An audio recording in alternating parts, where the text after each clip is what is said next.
Hello and welcome to Ravlic at Large. My name's Tom Ravlic and welcome to this particular episode. Now, over the past year and a half, Australians and other people across the globe have been dealing with how we define things in a space where political violence takes place or extreme violence takes place. This is quite challenging from a societal perspective. I'm, of course, referring to the things that happened on October the 7th in Israel and Gaza in 2023 and looking at the global implications. Australia has been touched by the consequences of what has gone on in Israel and Gaza, and communities are concerned and at times have clashed on television and elsewhere about how to deal with issues appropriately. Joining me today is an expert in looking at radicalization and extremism, Peta Lowe. She does a lot of work across the globe and domestically, looking at how to get people to disengage from extremist and radical movements, as well as looking at what whether people are actually radicalized. Peter and I are going to try and demystify some things for you so you better understand what's going on. Let me bring Peter in now. Peter, thanks for joining me today. Thanks for having me, Tom. Now, before we dive into the topic at hand and explore a few things that people have been struggling with, can you explain to people watching this what it is you actually do? Because it's fascinating. Yeah, that's such a great question. So currently I work across a range of sort of areas, from policy and training to direct intervention and assessments. So I do things like assessments for court to advise courts on an individual's risk and the certain circumstances that might be around an individual, and certainly around how we might be able to support them if they were to return to the community.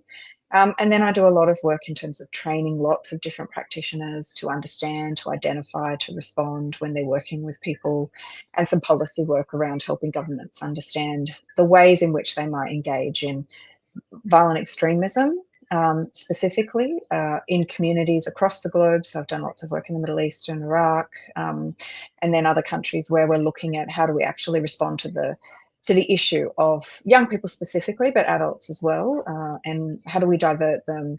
How do we support them to not engage? And if they have been engaged, how do we disengage them? It is an interesting point you make because you've got in the latter part, which you've got to understand how somebody gets to a point first, and then how you wean them off whatever source of disruption they've come across that makes them cling to a set of views or ideologies. How challenging is that in a general sense for communities to cope with? Look, it's pretty challenging. I mean, I think there are a whole range of reasons why it's challenging. Terrorism and violent extremism seem to sit in a space where there's no appetite for risk. It's viewed as particularly egregious in terms of acts and ways of thinking about things. And so it's quite difficult to engage governments and communities in understanding that some of the best things that we can do in this space is prevention and diversion work. And it seems counterintuitive that actually the thing that we can really do to be supportive of everyone's safety is to make sure everyone is included and safe in societies and communities. And that seems to be quite tricky when often we're looking for quite a punitive or sort of law enforcement approach as a response. And often that's actually counterproductive and quite unhelpful. There's something you said there that is worth exploring because you said that the answer is to try and make sure everybody is included. right? Yeah. Now, that sounds like a bland and uncontroversial statement, Mhm. but it is actually the solution to many things because most issues related to radicalization and extremism begin with people feeling as if the world around them is unwelcoming, is uncaring, is threatening, is uncompromising, doesn't give them any leeway to breathe or move or freely think. Um, uh, how do we teach people that it's better to try and bring people in than push them away? Yeah, it's a really good question. I mean, I think so. I guess just to clarify, when we're talking about violent extremists or terrorists, so terrorists are those who have been convicted under the law. So terrorism is something that exists philosophically, I guess. We try and define it in all of these broad kind of understandings, but legislatively, someone can be determined a terrorist because they've committed a terrorist act or have been deemed to commit a terrorist act. So there's that kind of group, and then violent extremists, those people engaged in violent extremism who might be engaged in groups but have not yet been convicted under the legislation. So there's sort of these two groups that we look at. In all the work that I've done with violent extremists, that large group, even those who've been convicted, the majority of them, in my experience, have not been truly committed ideologues. And by that, I mean people who are only involved in that group or that ideology because of their belief in it. So the majority of people actually have other factors that influence them to be involved that aren't necessarily around their belief structure or an ideological sort of set of ways of looking at the world. So when I'm talking about this, I'm talking about that group of people. Ideologues are very different, and it's very challenging to engage with ideologues and re-engage them. But they're really only a small portion of that entire group that we're working with when we're working with violent extremists. The majority of them, and the great majority of them, in my experience, have been people who there have been other things which have influenced them to engage with those groups. And it sounds really, I guess, simplistic to put it this way, but a lot of the time it's wanting to belong somewhere, wanting to be accepted somewhere, wanting to fit in somewhere. And extremist groups and violent extremist groups are particularly good at accepting people and allowing them to fit in and belong, provided that you agree with the same things that we agree with. We don't care so much about your background or your history or the things that you've done. We only care that you're with us now. And once you're with us, there's this kind of brotherhood that happens. And that can be really appealing to people who don't fit into society for whatever reason. And there's large groups of people at the moment who feel as though they don't fit in or society is unaccepting of them. And so they're very vulnerable then to these other groups who say, hey, come with us. We don't care about those things that the rest of society cares about. All we really care about is that you're committed to this cause. And so when we're looking at engaging with people, we have to understand the reasons why they got involved in the first place, because they're very different for everyone. And so if we don't understand that, then trying to disengage them from that group and re-engage, or as I've learned along the way, sometimes for the first time, engage them with a broader community or society can be really difficult. And, it's just human nature. People are less likely to hurt people who they feel connected to. So that concept of connection and belonging and fitting in with a group of people actually helps people stay safer if everyone feels connected and like they belong together. It's actually an interesting point you make. When I when I've dealt with people who are, let's call them reformed extremists in the US. Um, they, in one case, I recall an individual who was dating someone not from the same ethnic background. He was beaten up by males who were of the same ethnic background of the young woman he was dating. He then got involved with what we would loosely call sort of white supremacist types who said, well, this is why it's happening. We'll look after you. We'll protect you, blah, blah, blah, blah, blah. And funnily enough, later on down the track, many years later on down the track, the same individual finds that he has Jewish origins. And because the group to which he belonged, because he felt wanted by that crowd, was virulently anti-Semitic, Yeah. immersed in Jew hatred, it then became a revelation, and that individual broke down emotionally and cried because the very group that he had as a part of an organisation backed in, because they brought him in when he was most vulnerable and needed some degree of identity, was an organisation that actually was against a group of people to which he did not know he belonged. It's a fascinating story, but it is evidence of precisely what you're saying, and that is the minute he realised he was connected to the Jewish community, it was a deep learning about Jewish traditions, the Jewish Yeah. faith, etc. And look, it can seem really, I don't know what the word is. It can be disbelieved by many that it can be as simple as this. But as humans, we are, we are so, we have such a need for connection. We have such a need to be connected to the people around us. In any way, shape, or form, that connection is primal to us. And it's around safety, right? We're ultimately a herd species. So we aren't able to survive on our own. We need people around us to help us. Without our intelligence, we are prey animals. And so our brain hasn't forgotten that. Everything eats us. We don't eat anything. We've developed the capability for that over time, but our brain is still very much back where we were eaten by everything and didn't eat things. So it's hardwired in us to seek connection, because connection means safety. If I have people around me that care about me and look, then I'm safe if I'm connected to people. So it's not something that people are consciously seeking a lot of the time. And it's hard in this case in these cases to really give examples. But, one that is quite, I guess, well known is Jake Bellardi. And, he's, for me, he's a classic example of a young person who was looking for somewhere to fit in. He was, he was ostracized by different communities. He didn't fit in very well at school. He didn't feel like he had a place where he could belong, or a way that he could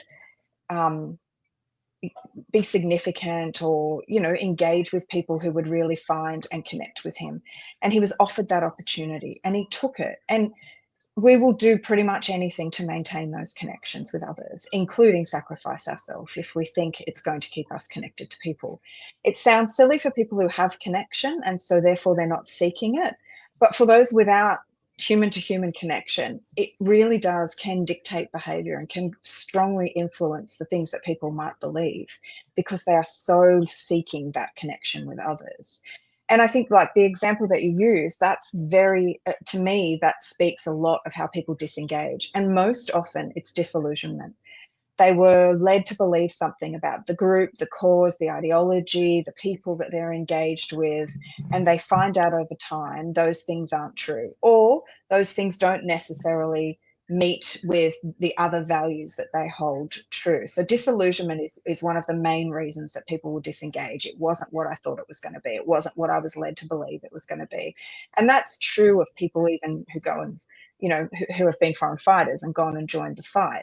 It didn't end up being what they thought it was going to be, and they get very disillusioned. So it's an interesting thing that the thing that can draw them into the group is also the thing that often disappoints them and makes them leave the group. This group is now not representing what I thought it would, or it doesn't represent me, or in this case, I found out that this group is actually against a lot of the things that make me me. So how can I belong to them? So it does come back a lot of the time to this sense of belonging. And especially when we talk about young people, all young people developmentally are going through phases where they're trying to find their way in the world. They're trying to find who they are. Most of them want to do something significant. They want to have a level of status, whether that is these days through social media and being an influencer, or whether it's through the kind of job that they want to go into, or, you know, we see a lot of activism in young people because they want to make a difference, that developmentally they're trying to figure out where they fit in the world.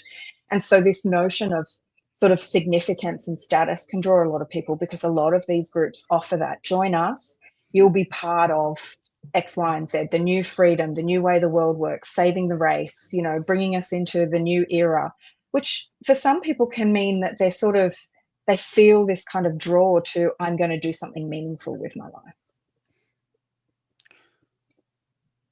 We've explored why some people go from point A to point B, and, you know, why some people go from point B back to A, or off to C, depending on what the direction happens to be at any one time.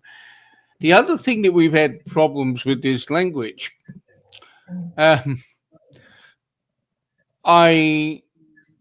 I struggle with a discourse where I've got a book not too far from me that has 250 definitions of terrorism, and none of them say just because something is terrifying, it is a terrorist or terrorism. Why do we struggle with that? That's a great question.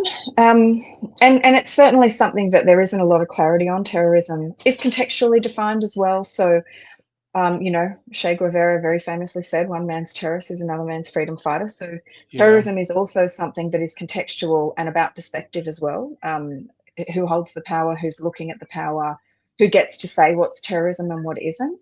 So there's been a lot of conversation about that, because it does matter. It matters that we have an understanding of what this thing is called terrorism. What complicates it is that it becomes legislative, and laws are different all around the world. And the people who make laws are the people in power. So that impacts on what those laws say. And from an academic perspective, we're like, you know, there's a need to define it so that we can somehow quantify it and measure it. And if we all have different definitions, then it's very difficult to measure it differently, because we're measuring apples with oranges. I think from a practical and from a practitioner perspective, it's much more helpful to think about it in terms of what's actually happening, and what are the real world implications of what's going on. Because legislation changes over time, as it should. It should reflect changes in community expectations and changes in the way things are viewed politically. But what really is important for us is to understand, firstly, that these definitions can be quite abstract at times, and so really it comes down to what's the practical application of these definitions, and does that help us or not. And I think it's why, as a practitioner, I sort of align myself more with violent extremism, because it's much more embedded in the context, whereas terrorism is embedded in the legislation, which has power involved. Whereas violent extremism, we can see it as part of the context of the society that you happen to be in. I think the definitions become quite problematic because we get stuck in that. We get stuck in trying to define it. And as you would know, there's a never-ending sort of amount of literature you can read about definitions and how we define it, and what the different definitions mean, and who they apply to, and all those sorts of things. But it doesn't change the fact that we're dealing with this issue, and we're dealing with people who are drawn to promoting and justifying the use of violence. And this is where, for me, it always comes back to really that understanding that what we're working against is promoting, justifying, advocating for the use of violence in order to bring about whatever change it might be, political, social, ideological change. And if we can really stay kind of grounded in that as being our issue and concern, and that really that is where we should focus our attention, because regardless of whether it's about bringing about political, ideological, religious change, or whether it's just about using violence instrumentally, we really don't want violence in our societies, because violence is the root cause of the issues that we have. And I'm often drawn to this sort of, I kind of go between, who cares what the definition of terrorism is? It's really only sort of for politicians and legislators, to, well, actually language matters. And so we should all be clear that terrorism is quite a difficult term to define, because of all of these different contextual factors, and that the more people can understand that, the more we can be a bit fluid about our understanding of terrorism. And similarly, just because something terrorizes doesn't mean it's terrorism. So we need to be clear about how we're using those words. Yeah, I had a conversation with a friend not so long ago, and I said, I might think a huntsman on the ceiling is somewhat terrifying, but that doesn't make the spider a terrorist. It's an absurd analogy, but it actually paints it well, I think, in terms of context. There was a discourse when the young man stabbed the bishop in Western Sydney, and then you had the incident at Bondi, at Westfield and Bondi. On the one hand, it was one determined to be a terrorist act. On the other, people thought the Bondi series of incidents should have been tagged a terrorist act. Can we explore for a moment why Bondi wasn't terrorism for those who need to better understand the differential between the difference between the two? Yeah, definitely. And I think it's been interesting because that's the rhetoric that's sort of come around again when we're looking at should we redefine our terrorism laws and do we need to include more things in our terrorism laws? I mean, for me, and I'm going off sort of open source information as well. I have no inside knowledge. But for me, the police were unable to determine an underlying motive that aligned with terrorism in the Bondi stabbing. Now, that's not to say that there wasn't information to suggest that the offender didn't like women, had bad relationships with women in the past, perhaps was misogynistic, those sorts of things. But that doesn't necessarily mean that there's evidence that suggests that he undertook this attack as a way of changing politics, society, the way people view women, women's rights, those sorts of things. And so terrorism really has that underlying motivation or underlying intention of bringing about change, using violence to bring about change in something. Now, whether it's everyone hates women like him or laws get changed so women don't have rights, but bringing about some level of change in politics, in legislation, in society. And there wasn't the information that suggested that was the case. There was certainly information that suggested he didn't like women and that perhaps he had some hatred towards women or some feelings against women. Whereas with the Wakeley stabbing, police were sure they had evidence and information that suggested that there was an underlying motivation that suggested that that attacker, and this is all alleged still as it's before the courts, sought to bring about some change as a result of that attack. So further the ideology of a terrorist organization. And so that's the difference in those two attacks, is that there wasn't information to suggest that Bondi was about bringing about that change. Now, that change may have impacted on women accessing public spaces. For example, many women may have felt unsafe to do that. But there was no information to police, at least, that suggested that that was the intention of his attack, that he was actually undertaking this act as a way of achieving his ideological goals.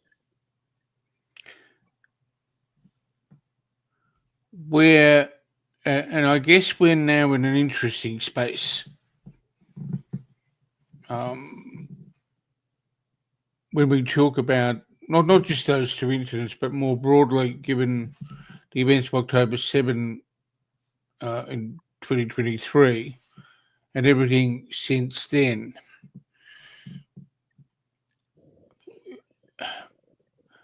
I've certainly personally struggled with the discourse over issues of terrorism and political violence and extremism over the past year or so because of the way in which the public discussion has occurred on October as a result of the October 7 events, because there's a lot of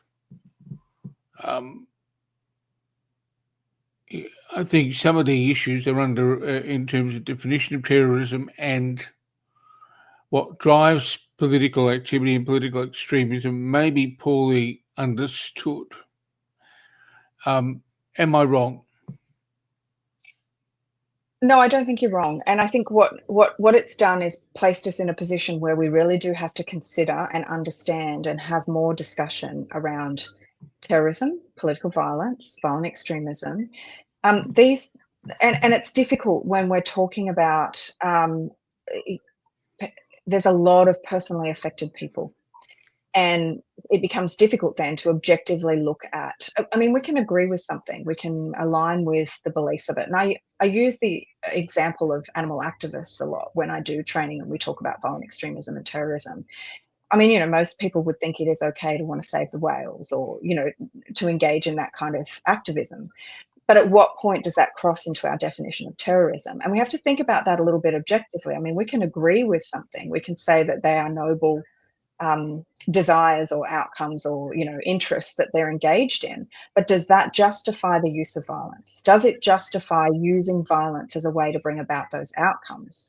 Because if we say that it's okay as long as we agree with the intention, then we get a very slippery slope, because that depends on perspective. So, I mean, I would argue Japanese don't feel like it's okay to use violence to stop them from whaling, yet Greenpeace ram their ships all the time. So it does come down to perspective when we start to say violence is okay in certain circumstances, provided that the majority of people agree with it. And I think that's where it becomes problematic for us now. We have people, and there are some facts about this, right? Hamas is a designated terrorist organization. It has been a designated terrorist organization. So them undertaking those attacks was a terrorist act. A terrorist group undertook acts. It's a terrorist act. There's no question about that. That is the case currently. While there are some people who may conflate the attacks of Hamas and Palestinians, for example, that's a clear fact in this case. So I think we also have to go back to what do we actually know, not what do we think or feel about that, but what do we know in some of these cases. And it is challenging because we're dealing with personal and very lived experience of a lot of people. And that becomes, it becomes something that we have to be very mindful of when we're starting to engage in conversations about who's right and wrong in a particular space. I think the idea of right and wrong, good and bad, us and them, becomes very divisive. It's what extremist groups use to recruit. They offer certainty. We're good, they're bad. It's very black and white. So I think it requires us to have a more nuanced discussion about, yes, there are bad things that bad groups are doing, but there are also good people that are caught up in those bad things. And so we have to be able to see this as less than just a binary position of good and bad. And that while there are these bad things happening, in fact, as in most cases, the majority of people being harmed in this are innocent civilians, innocent victims who are not aligned with any good or bad. They're just people trying to live their life. And that's really getting lost in a lot of the debate that we're having. But we also have to understand that this has an impact on lots of people around the world. It is not isolated to the Middle East. It's not isolated even to that specific geographic location. And it's not even isolated to Jewish and Palestinians. I mean, it's impacting many more people and at a much wider rate. So if we're not able to really start to have a good conversation about this and be clear about we're drawing a line for everyone, that the use of violence in regards to these matters or your beliefs about these matters is not acceptable. And violence extends past interpersonal, person-to-person violence. I mean, threats of violence are violence, and we accept that in many other spaces. We have to start to really think about what violence means in these spaces as well. What are some of the challenges when you've got a heated, when you've got something that happens in the Middle East? Let's use the analogy of a pond, for example. As a kid, I would go out and find a big rock near a lake when we went out for a picnic, pick the ball up and threw the rock into the middle of the body of water, and ripples extend. And depending on the gradient of the bottom of the lake or whatever it happened to be, the ripples could be kind of little waves, or they could just be nice, serene things. What are the things we need to keep in mind when something happens in the Middle East and it has reverberations or ripples here when it comes to the communities? Yeah, and I think, look, we're more connected internationally or globally now than we've ever been before. We're more connected in what's happening directly. So we're more connected because we're seeing images and we're getting the news almost immediately now through social media. But we also have a globalization of population. So we're more connected because what's happening everywhere has impact on people here, because people have lived there, their families have lived there, that's where their origin is. So the impact of it is being felt directly. So it's like, we can't say that something happening somewhere else doesn't have any impact in our communities, in our society, in our country. That just doesn't respect the globalization that we have now across the world. But there are things that we can do to limit those ripples. That they are going to be felt by people who are personally connected, by people who even just watching it feel connected to it, because it's now they're being exposed to it, very real time exposed to it. And one of the things that's really helpful in that is for us to remain connected. And by that, I mean, like, at the end of the day, being able for people to understand that we're all human and that this has impacts on people differently. They may never have been there, they may not know anyone there, but they're seeing it and they're exposed to suffering of humans across both sides. I mean, there has been suffering in that region across the border. It's not exclusive to one group or another. There is suffering across those different populations, and people are suffering, right? It shouldn't matter who they are. We should be able to connect with that on a greater level, and we should be connecting our communities here better. The divisiveness and that language, that really polarizing language, is quite problematic for us. And I think what it does is create more fractures than are necessary in communities. And we really ought to be taking a stand against people, anyone from anywhere, who is prepared to act violently as a result of this, as a result of what's happening globally in the world. And it's not just there. You know, we're seeing these sorts of issues arise in other places in the Middle East. We're seeing it in parts of Europe, where there's lots of division that's occurring, that's creating this fracture between people. And so I think it's really responsible for us now to be thinking about, how do we connect people back together again? How is it that we are able to draw a line about what is and isn't acceptable in our communities in terms of, and we have to start having this hard conversation. You know, I've been saying this for a while now. It's been very easy for us to look at religious extremism, of any form really, but that sort of religious extremism, and other it. It's those people over there, you know. It's much harder when it starts to become political or ideological, and it can be a difficult conversation for us to have about where is the line between freedom of speech and between speech that's not acceptable. And I think we're starting to see that. We're starting to see, you know, governments and society sort of stand up and say, no, this should not be okay in our society. But we have to apply those same things equally. So it can't just apply to a particular group of people making a particular comment about another particular group of people. It has to be equally. And I think that's the kind of conversation that we need to have a little bit more of now, is that anyone who is engaging in violence as a way of sort of furthering their political, ideological or religious beliefs, regardless of what they are and where they come from, that should be unacceptable in our society. It's a convenient segue to a point I think you and I have made in other conversations offline, where the question of labelling a particular prejudice a particular way, whether it be Islamophobia, whether it be homophobia, whether it be, you know, anti-Semitism, whatever it happens to be. At its core, when we talk about that stuff, we're talking about bigotry.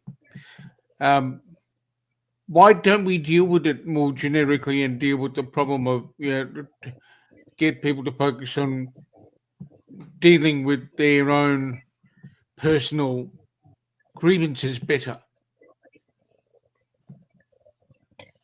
I wish I knew the answer to that question. It's So one do I. that's That's why I'm asking.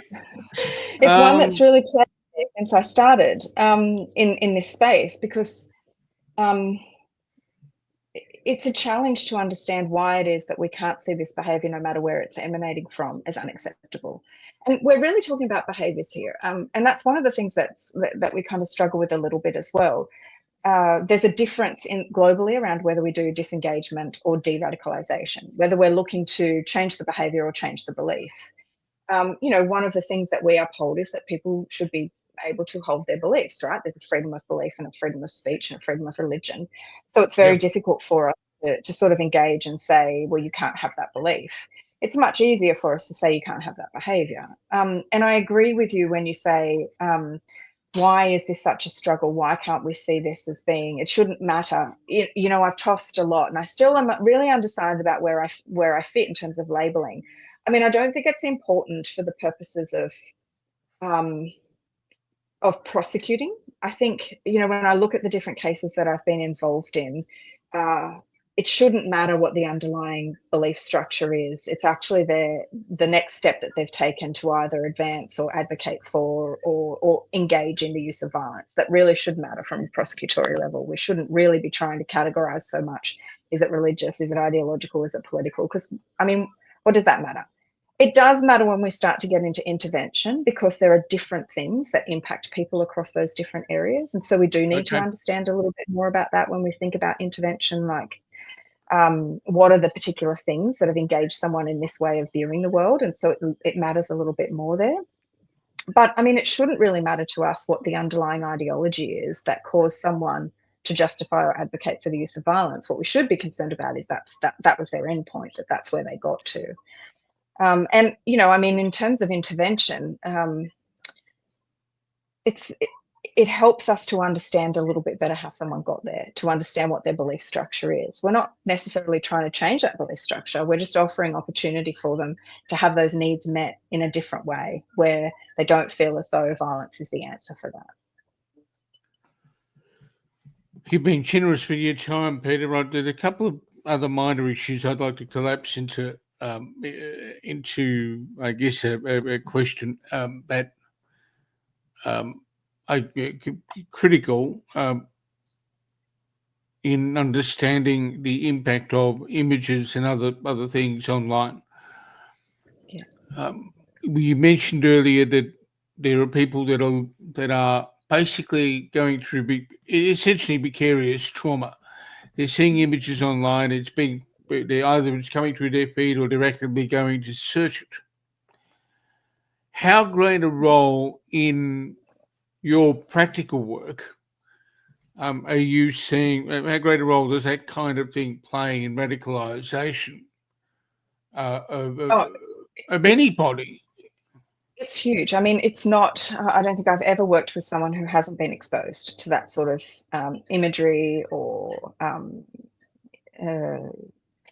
and the reason that I say that is because in one way or another, it's either the start of their journey or it becomes the end of their journey. So they're either introduced by someone else or something else, and they find it through the process of trying to understand more about what they've been introduced, or that's the way they get introduced to it, by that sort of graphic imagery. And I talk to a lot of parents and teachers about the fact that, the majority of young people that I've spoken to have seen some form of extremist material and violent extremist material, and sometimes incredibly graphic violent extremist material. And it is quite prevalent on really well-known mainstream social media sites. It's shared a lot by young people, so they get something and they share it in different groups, whether that's WhatsApp or Snapchat or different groups. So it's being directly delivered to them by other people. Sometimes it's being fed to them by their algorithms in social media. Sometimes they're searching for it because they're inquisitive. They're trying to figure out what all of this stuff is. But it can really, and this is the other thing, it doesn't. So when I say everyone that I've worked with has had some exposure to this imagery, not everyone who's had exposure to this imagery will be someone that I will work with. So there are quite a lot of people who are exposed to this for whom it doesn't it doesn't influence them to go and find more information. In fact, often it might do the opposite. They might say, I'm not interested in this material at all. Okay. So that's what we really need to understand, Right. is why is it that some people, for some people, this kind of information and imagery draws them further, and for others, they can see it and be exposed to it and it doesn't influence them in that direction.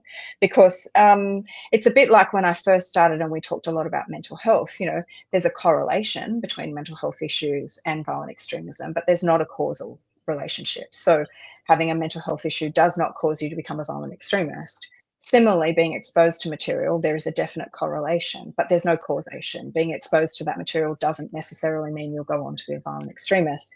So it would be great for us to understand that a little bit better. What is it about those people who see this material, are exposed to it, are engaged with it, who then don't go on to form those beliefs? And why is it then that some other people do? One final question. There are a lot of people who post on social media about various conflicts globally. They share images about various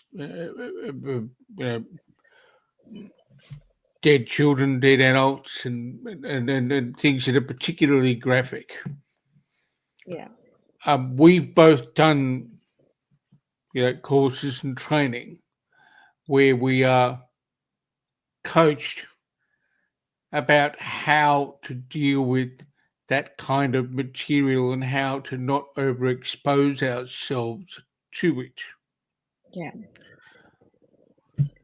What is the advice you might give to people who have been bathing in this stuff about the implications it might have for their well-being in the future if they're not conscious of the fact that they may be causing themselves a bit of grief by immersing themselves in this day in, day out?